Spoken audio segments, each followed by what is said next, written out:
name is Oliver Westmoreland. I am a consultant with GSN Immigration and I'm a Level 3 OISC Registered Advisor. Please subscribe to our YouTube channel and click on the bell icon so that you can continue to watch our extremely interesting videos about UK visa and immigration law and immigration advice. Today's topic is settlement, sometimes known as ILR, Indefinite Leave to Remain, sometimes known as settled status. It means the right to live in the UK permanently, the right to work, the right to study, the right even to claim state benefits to which you're entitled.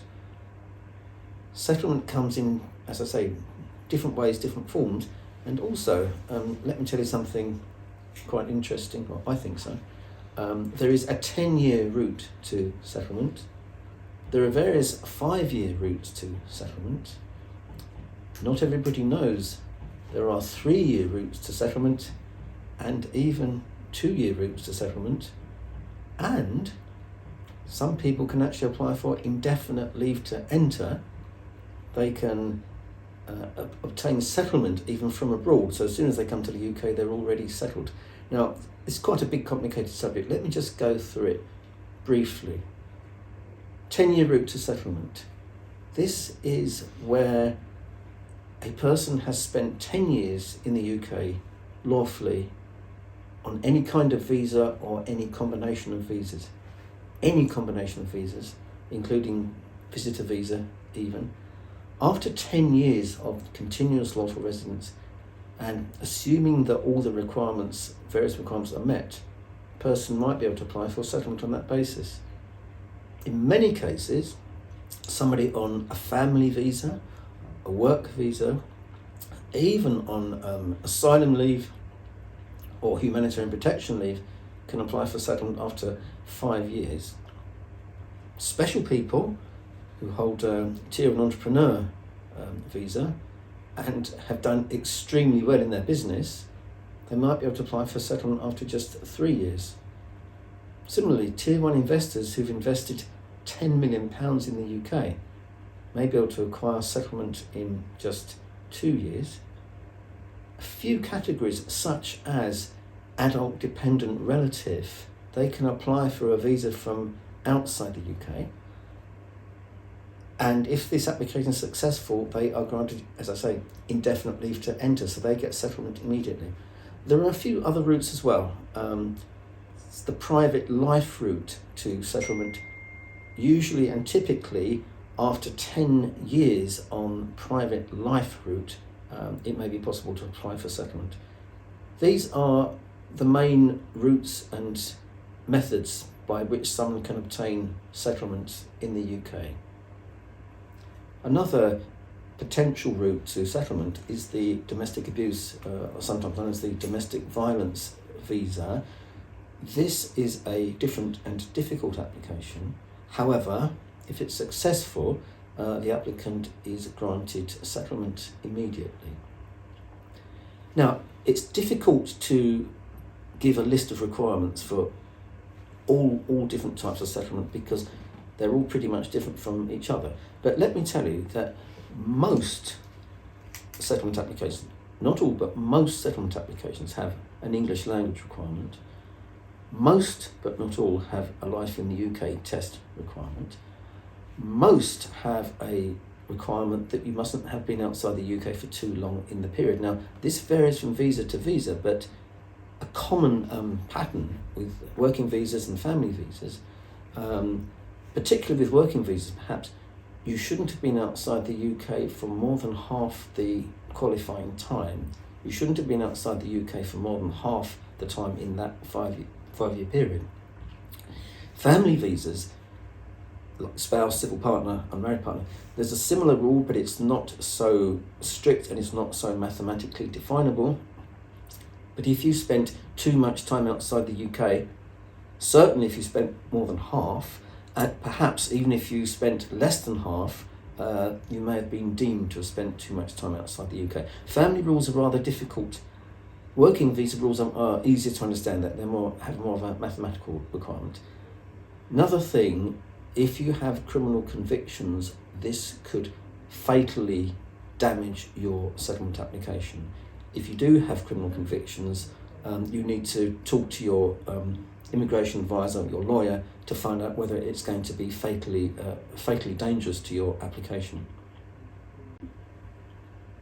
Now, I'm sure you want to know about processing times. How long does it take for the application to be processed and sorted out? Well, typically, processing time's probably about 5 or 6 months.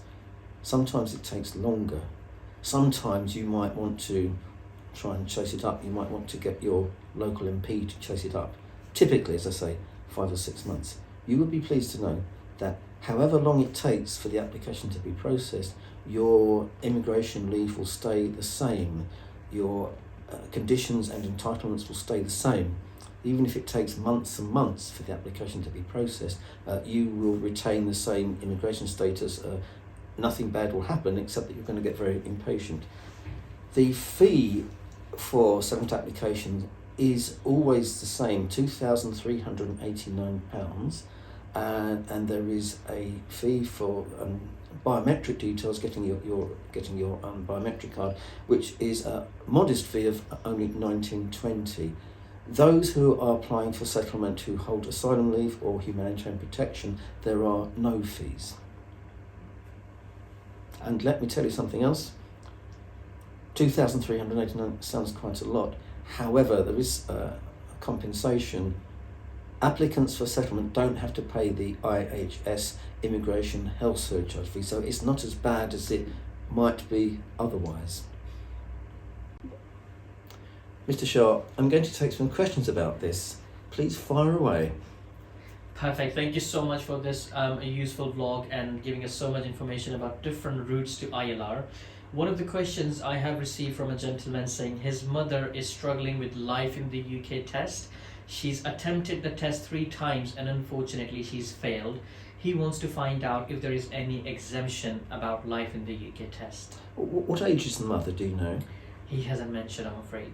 Well, if she's 65 or over, then she wouldn't have needed to take the life in the UK test. But assuming that she isn't, there can be exemptions, but they have to be done on a medical basis.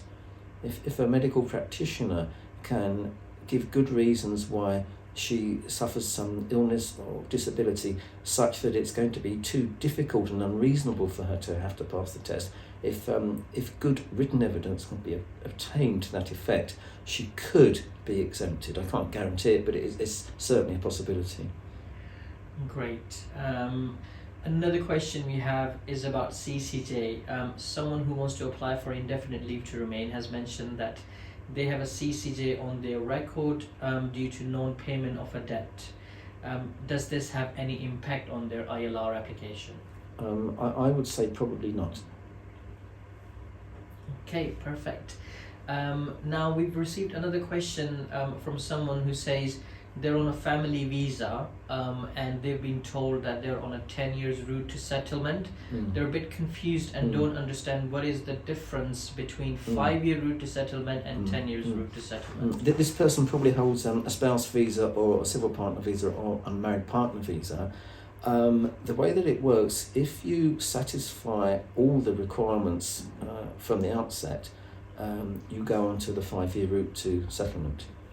If you satisfy some requirements but not all the requirements, for example, you don't satisfy the financial requirement, your visa application can be successful, but you're put on the 10-year route to settlement, not the 5-year route to settlement. That's what it means.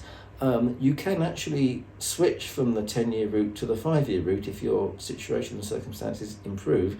But on the other hand, you can switch from the 5-year route to the 10-year route if they don't. But that's what the difference is. Sure. Thank you. And another question from a lady. She holds Tier 2 general visa. She said she came to the UK on a Tier 2 general visa, is about to complete her 5 years residence in the UK. However, she has changed several employers during the last 5 years and always been sponsored. She wants to find out whether she's eligible for ILR now or has her 5-year clock reset every time she has changed the employer. Well, the answer to that should be no.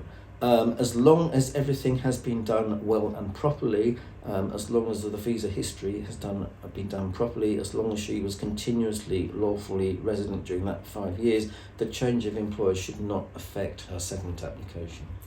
Good news. And you've mentioned some of the routes that help you get indefinite leave to remain quicker. A very similar question, going back to that. What are the fastest routes to obtain ILR?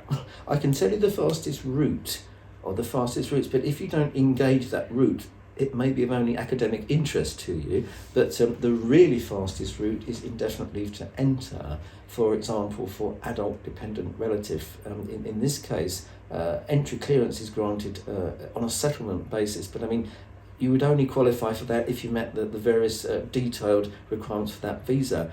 The other fast routes, somebody who's lucky enough to hold £10 million and they've successfully applied for a visa as a tier 1 investor, they can acquire settlement after just 2 years. Now, not everyone has £10 million, I'm well aware of, but that is the way that the law works. Similarly, a not quite so rich person who's invested £5 million as a tier 1 investor, they can acquire settlement after 3 years. And somebody who holds a tier 1 entrepreneur visa, whose business has done extremely well, they could apply after 3 years. Just let me tell you one thing that not everybody seems to know, not everyone seems to appreciate. These very fast routes to settlement are only for the main applicant. If they have family members, the family members cannot apply for settlement so quickly. For family members, the route to settlement is a 5-year route. So you could end up in a funny situation where you have a family, main applicant can acquire settlement very, very quickly. The family members will have to wait for 5 years before they can apply for settlement. Sounds rather funny, but that is the way the law works. Wow. Thank you so much for that answer as well. Thank you so much, Oliver, for today's vlog. It's a pleasure having you, and we look forward to your next vlog. Indeed. Thank you very much indeed, Mr. Shah. Take care. Bye-bye. Bye-bye.